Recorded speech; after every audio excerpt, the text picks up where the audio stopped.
कलयुग केवल नाम आधारा, आ सुमर सुमर नर उतरहु पारा। ये जो कलयुग है ना, इसमें नाम का ही एक आधार है। वह कौन सा नाम? जो सर्वव्यापक है, सबके हृदय में है वह नाम। उस नाम का स्मरण करना चाहिए। सद्गुरु ही उस नाम को दर्शाते हैं, इसलिए कि जो तत्वज्ञानी होते हैं, जो तत्वमसी होते हैं, वो तत्व के बारे में जानते हैं, और तत्व से ही हमारा यह मानव रूपी शरीर बना है। तो जो इस शरीर को जान लिए, वही न वो नमुआ ढूंढेंगे कि वो नाम कहाँ है। तो बड़े बड़े ऋषि महात्मा ने तपस्या किए और उस नाम को अपने में उन्होंने ढूंढ लिया गुरु के कृपा से, और ढूंढ करके और समाज में देना स्टार्ट किए कि जीव का कल्याण हो। इसीलिए कहा गया है कि बड़े भाग्य मानुष तन पावा, असुर दुर्लभ सब ग्रंथ ही गावा। सुर माने देवता होते हैं, वो भी लोग मनुष्य जोनि में आना चाहते हैं, लेकिन बहुत कम लोग ऐसे हैं कि जो मनुष्य जोनि में अवतरित होते हैं। इसलिए कि मनुष्य जोनि ही एक ऐसी जोनि है कि जहाँ पर हम भजन भक्ति योग जुक्ति कर्म करते हुए, भक्ति करते हुए, ज्ञान प्राप्त करते हुए और वैराग्य लेते हुए हम उस पार ब्रह्म में विलीन हो जाएंगे।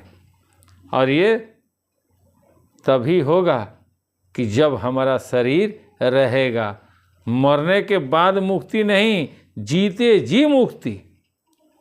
और जो लोग कहते हैं ना कि शरीर के बारे में क्या सोचना, तो मैं बता दूं कि शरीरे सब कुछ है।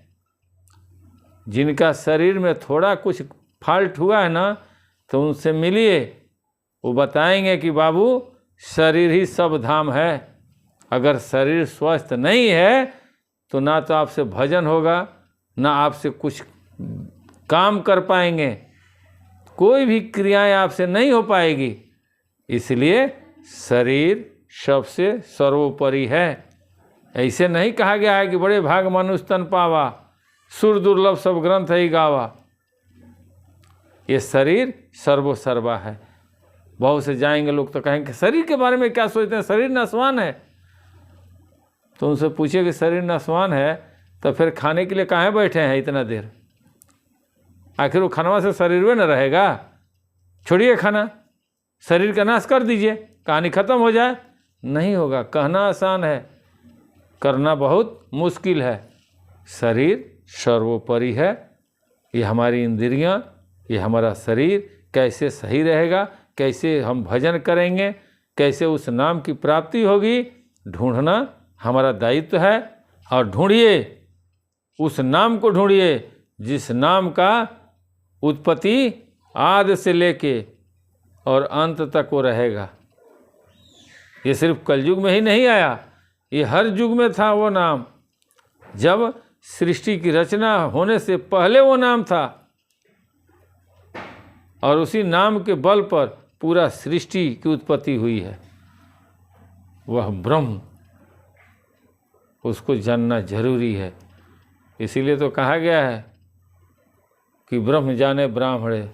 ब्राह्मण से लोग नफरत करते हैं।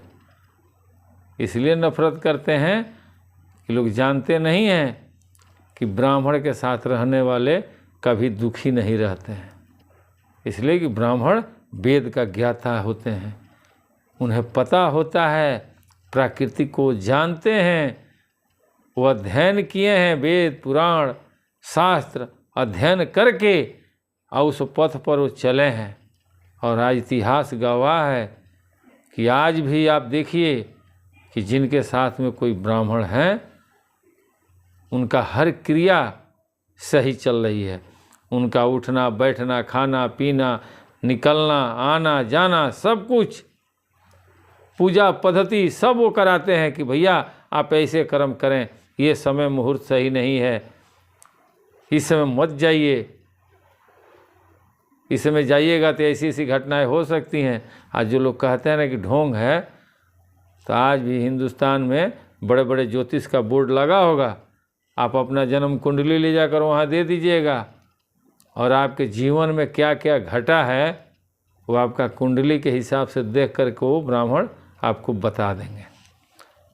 नकल सब कोई करता है, लेकिन नकल के लिए अकल की ज़रूरत पड़ती है, और अकल जो है वो आपके संस्कार में मिलता है, वो आपके जीन में है। इसलिए जातवाद पर मत जाइए। कौन कौन जात है, ज्ञान की पूजा होती है, ज्ञान उसी को मिलेगा जो ज्ञानी होगा। इसलिए मन का द्वेष निकालिए और नफरत हटाइए, उस परमात्मा से डरिए कि जिसने आपको यहाँ भेजा है। भजन भक्ति कीजिए, पूजा पाठ कीजिए, जग कीजिए, भंडारा कीजिए, संत ढूंढिए, गुरु को ढूंढिए कि कोई सद्गुरु मिल जाए जो आपका सही पथ बता दे। और नहीं कहीं मिलते हैं ना तो इंतज़ार कीजिए, श्री सद्गुरु भैवनवा भक्ति योगाश्रम खलवा धाम बना रहे। आइएगा वहाँ, 2027 में मिलेगा आपको। वो सद्गुरु धाम है, और आज भी भारत में बहुत ऐसे सद्गुरु बैठे हैं, आप ढूंढिए वो मिल जाएंगे। वो भी बेचैन है कि कोई ऐसा भक्त आ जाए जिसको आत्मा को शांति चाहिए। भक्त को आत्मा की शांति चाहिए, धन किससे शांति नहीं मिलती है। संसार में कोई भी चीज़ आप रख लीजिएगा ना, सब वैभव आ जाएगा, फिर भी नींद नहीं आएगी। नींद तब आएगी कि जब आत्मा शांत होगी, और आत्मा शांत तब होगी कि जब आपकी सोच शांत होगी, और आपकी सोच शांत तब होगी कि जब आपका समाज अच्छा मिलेगा। ये सब आपके सोच पर डिपेंड करता है। इसलिए सब कुछ कीजिए, सबके साथ रहिए, किसी से द्वेष मत कीजिए। और आप लोग इस वीडियो को लाइक और कमेंट ज़रूर लिखिए, ताकि आप लोग हमारे सदस्य बने और नित्य आपके पास वीडियो जाए, और आपका विचार हमको मिले, उस पर कुछ कहा जाए, और आपसे कुछ ज्ञान लिया जाए, या हमसे ज्ञान आपको मिले। महाराज जी कह कि हो ज्ञान बाँटे वाला चीज़ है, समाज में एक के बाँटे के चाहिए ताकि जीव के कल्याण होके, ये जरूरी चीज़ है। आज जो लोग सोचते हैं ना कि खलवा धाम के शिष्य दुबे जी ऐसे ही कहते हैं, तो उनको बता दें हम कि भैया थोड़ा जिस हिसाब से आप देखते हैं ना उससे उल्टा देखिए थोड़ा। जो लोग हमसे सोचते हैं कि नहीं ये गलत बोलते हैं, तो थोड़ा सही समझ करके विचार कीजिएगा ना, तो 10 दिन नहीं लगेगा, आ जाइएगा, महाराज जी का कृपा आप पर बरस जाएगी।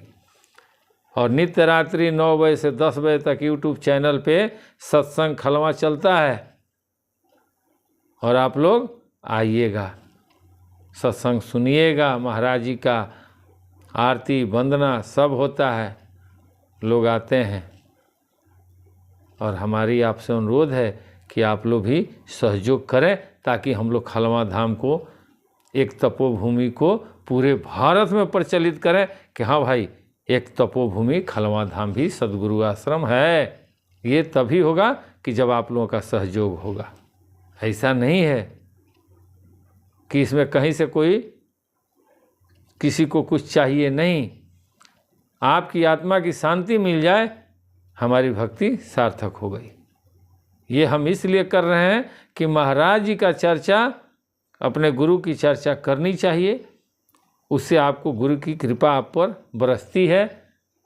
और आप लोगों से भी निवेदन है कि अपने परिवार में सत्संग खलवा को अपने मोबाइल के माध्यम से लोगों को दिखाइए, और बताइए कि हाँ भाई सद्गुरु आश्रम खलवा है। जय खलवा धाम।